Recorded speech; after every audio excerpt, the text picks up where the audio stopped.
Good morning, my name is Carlos. In this video, I will show you how to set up a WordPress on VirtualMin running on DigitalOcean. This setup costs about $5 a month. There are different cloud server options. However, in this video, I'm going to show you my two favorite. The first one of these servers is Linode. It costs at $5 per month. It offers 1 GB of RAM, 1 GB of CPU, 20 gigabytes of solid state storage.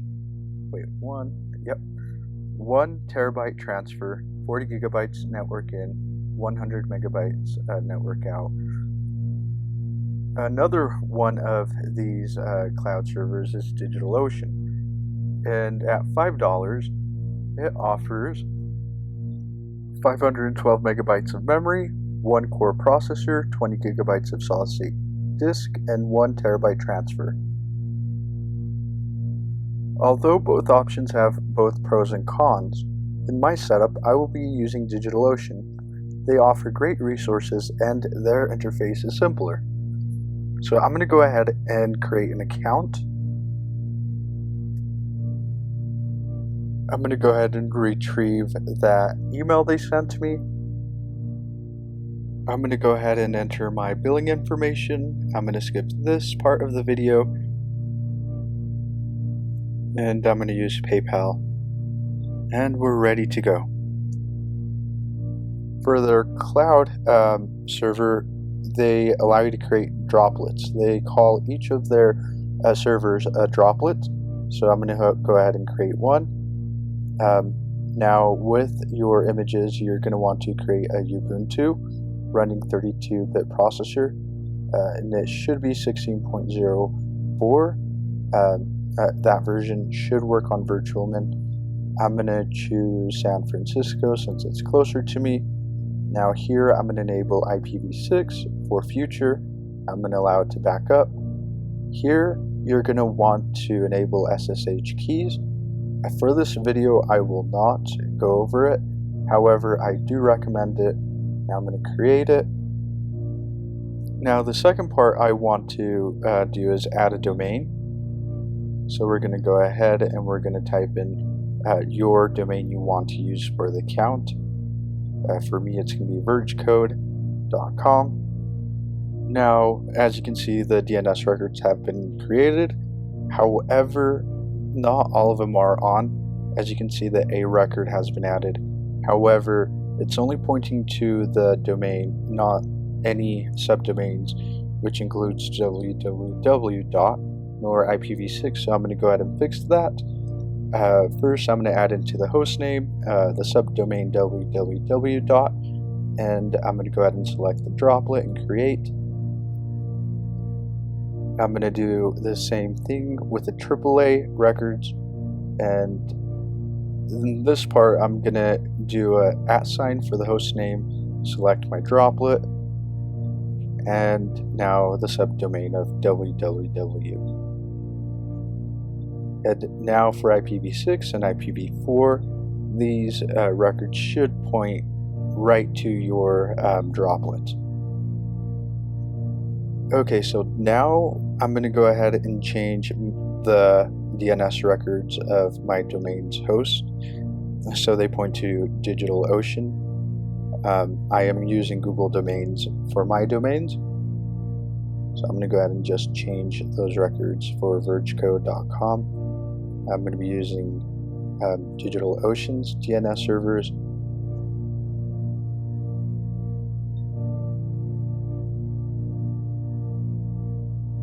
I'm going to save that and we should be good to go.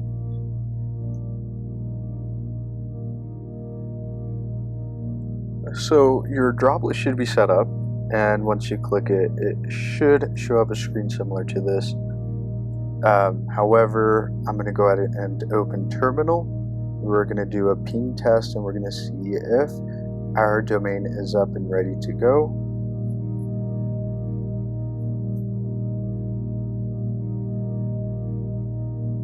Go ahead and type in ping and your domain. And there we have it. We are receiving packets, so it is good to go. Now you should have received something in your email about your droplet information, your password, the IP address, and your username. I'm going to go ahead and copy the password since it's a very long string. In terminal, go ahead and type in sshroot at yourdomain.com. Go ahead and type yes.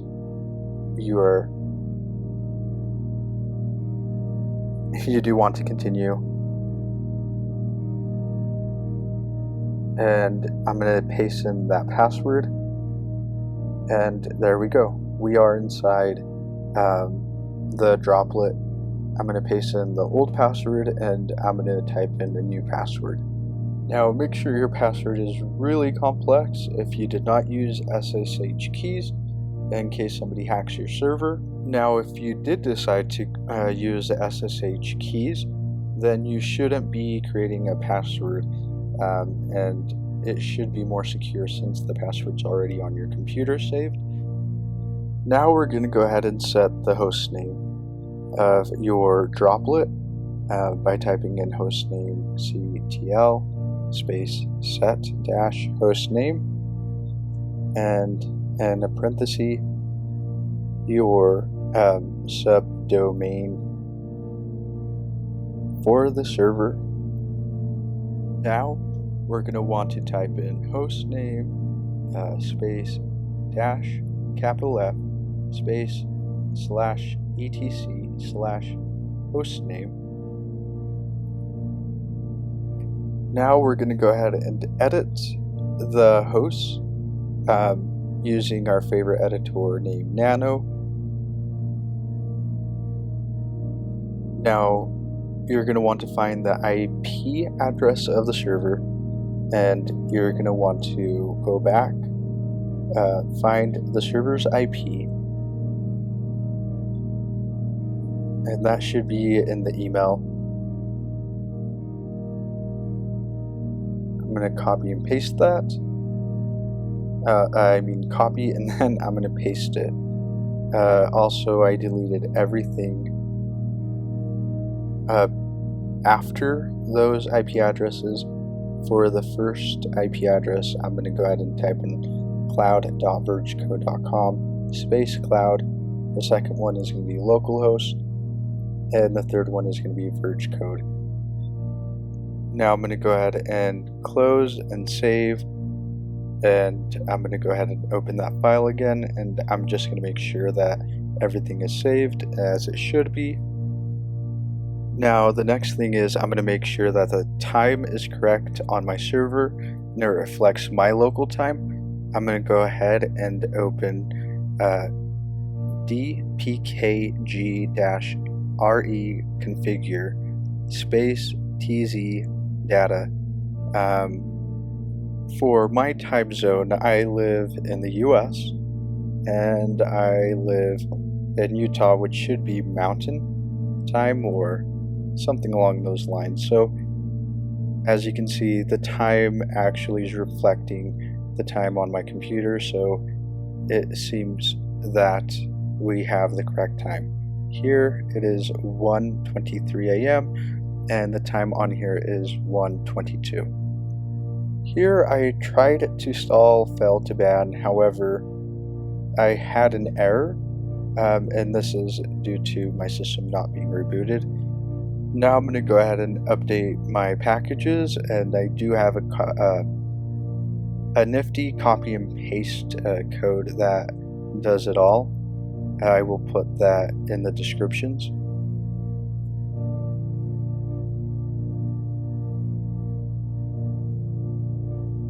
Okay, so the packages will be updated.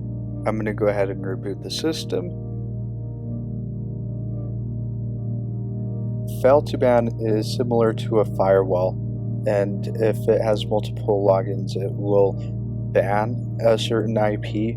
It also has other rules you can set it to.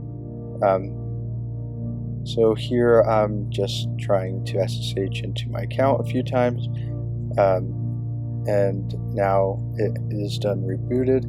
It's done rebooting. Now I'm going to go ahead and install fail to ban again. and we'll see if it will work this time. I'm just going to scroll down through the last few commands I've used, and it's going. Now I'm going to go ahead and copy and paste the VirtualMin script, which is provided by VirtualMin.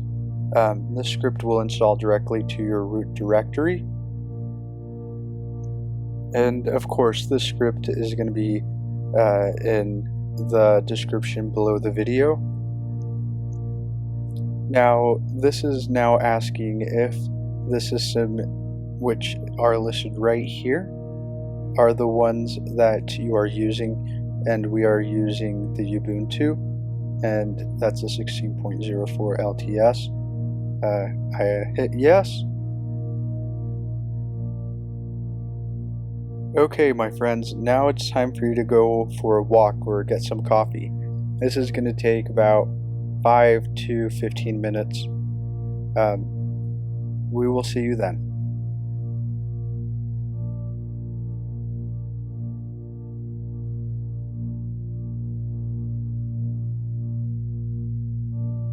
Now that VirtualMin is installed, I'm going to go ahead and reboot my system to make sure that everything has been installed correctly. From time to time, I will get a random error. Now I'm just going to try to log in a few times. And it seems like my server is up and going. As you can see, there's 0 packages that can be updated. 0 packages are security updates. Now, I'm not definitely sure why, however, Webmin does something funny with the password, so I'm going to go ahead and change my Webmin login password since I'm not too sure what it is.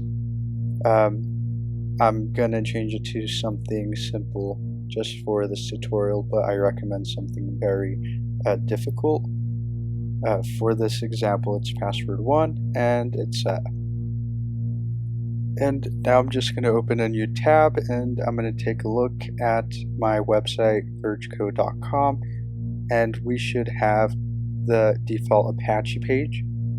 In order to log into VirtualMin, you have to type in https / the domain name semicolon 10,000.